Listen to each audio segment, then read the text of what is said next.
குழையாம கொள்ளாம சேப்பங்கிழங்கு ரோஸ்ட்டு மேலே நல்ல கிறிஸ்பியாக உள்ள நல்ல சாஃப்டாக எப்படி செய்கிறதுன்னு பார்க்கலாம்.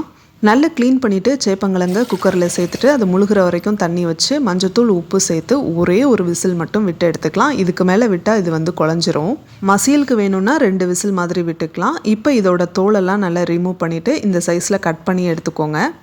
பேனில் 2 தேக்கரண்டி எண்ணெய் சேர்த்துட்டு தாளிப்புக்கு கடுகு, ஒரு 4 பல்லு பூண்டையும் தட்டி சேர்த்துக்கிறேன். கருவேப்பிலை என்கிட்ட இல்லை, சேர்த்தா நல்ல மணமாக இருக்கும், அதனால் அதையுமே சேர்த்துக்கோங்க. இப்போ கட் பண்ணி வச்ச சேப்பங்கிழங்க சேர்த்துட்டு இது மேலே மஞ்சத்தூள், சீரகத்தூள், சோம்புத்தூள், கூடவே காரத்துக்கு ஏற்ற மாதிரி தனி மிளகாத்தூள் சேர்த்துக்கோங்க. இதில் முக்கியமான விஷயமே நம்ம அரிசி மாவு சேர்க்குறது தான். அரிசி மாவு சேர்க்குறதுனால அந்த பிசுப்பெல்லாம் போய் நமக்கு நல்ல கிறிஸ்பியாக கிடைக்கும். இதுக்கு தேவையான உப்பையும் சேர்த்துட்டு அப்பப்போ நல்லா கிண்டி விட்டோம் அப்படின்னா நல்ல கிறிஸ்பியாக வந்துடும் நமக்கு. சில பேர் பெருங்காயத்தூள் சேர்ப்பாங்க, அதுக்கு பதிலாக தான் நான் பூண்டை தட்டி போட்டிருக்கேன்.